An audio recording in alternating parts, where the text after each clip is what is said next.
Pembelian Zam-Zam, pembangunan Baitullah.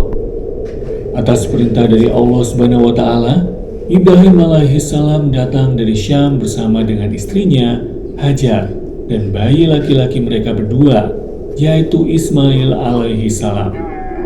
Ibrahim alaihissalam meninggalkan mereka berdua di Mekah, di sebuah tempat dekat pohon besar yang rindang, di atas Zam-Zam di bagian atas masjid.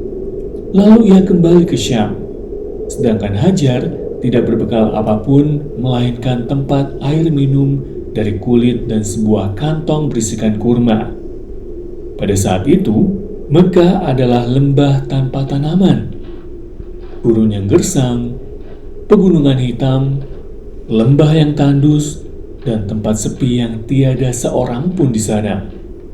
Lalu Hajar mengejar Ibrahim alaihissalam dan bertanya kepadanya tentang sebab mengapa ia meninggalkan dirinya dan anaknya di tempat ini.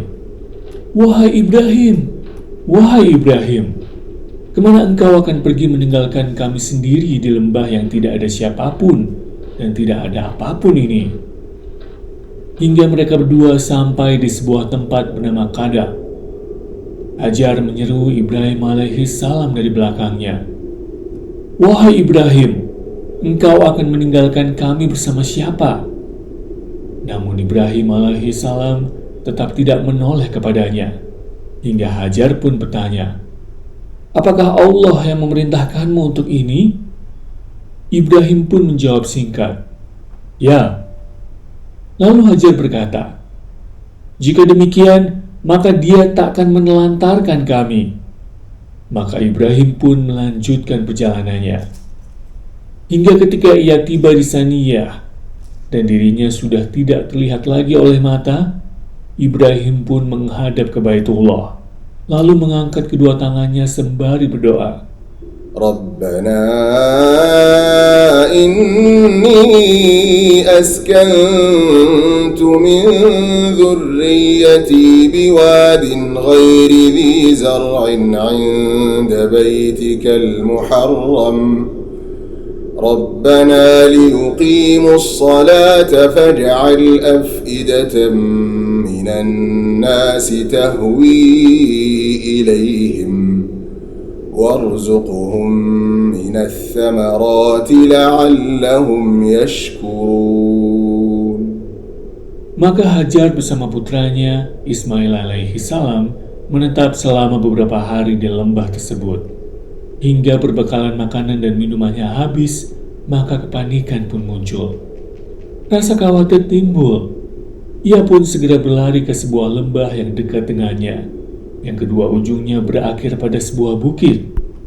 Salah satunya Sofa, dan yang kedua Marwah, dan yang terdekat kepadanya adalah Bukit Sofa. Maka ia pun naik ke sana. Lalu Hajar menghadap ke arah lembah. Dia pun melihat apakah ada seseorang, namun dia tidak mendapati siapapun. Kemudian Hajar turun, lalu berlari ke lembah tersebut menuju ke Bukit Marwah. Kemudian ia naik, namun tidak melihat siapapun. Dan meski ia tidak melihat siapapun dan tidak mendengar suara seorang pun, namun ia terus berusaha dengan penuh keyakinan atas pertolongan Allah Subhanahu wa taala. Hajar terus berlari-lari kecil hingga bolak-balik sebanyak 7 kali putaran antara Sofa dan Marwah. Kemudian dia berkata, sekarang aku akan pergi melihat apa yang dilakukan oleh anakku. Lalu ia mendengar sebuah suara seakan-akan berkata kepada dirinya, diamlah. Maka Hajar pun menyeru dengan penuh rasa bahagia dan harapan, tolonglah jika engkau memiliki makanan.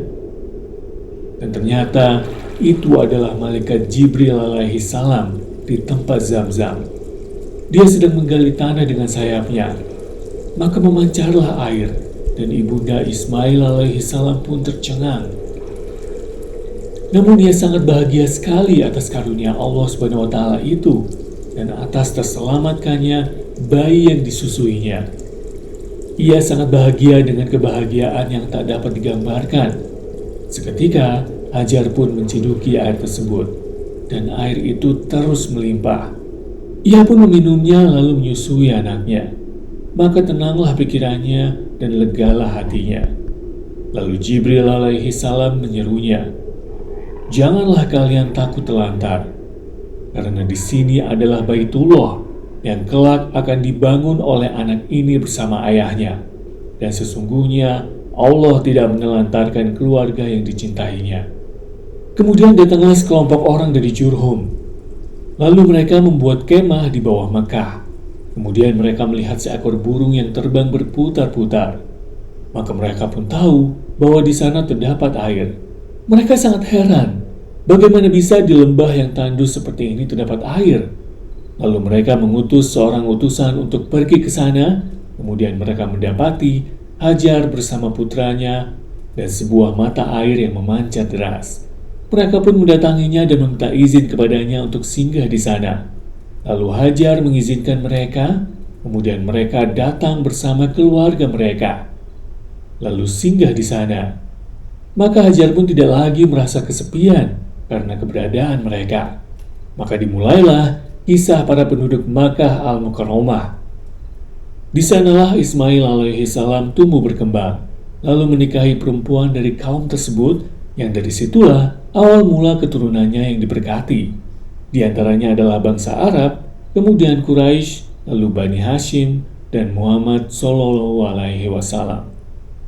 Inilah Makkah Al-Mukarramah, negeri suci yang aman dan terdapat buah-buahan dari berbagai jenis. Penduduknya mendapat rezeki dari karunia Allah Subhanahu wa Ta'ala. وَإِذْ جَعَلْنَا الْبَيْتَ مَثَابَةً لِلنَّاسِ وَأَمْنًا وَاتَّخِذُوا مِن مَّقَامِ إِبْرَاهِيمَ مُصَلًّى وَعَهِدْنَا إِلَى إِبْرَاهِيمَ وَإِسْمَاعِيلَ أَن طَهِّرَا بَيْتِيَ لِلطَّائِفِينَ وَالْعَاكِفِينَ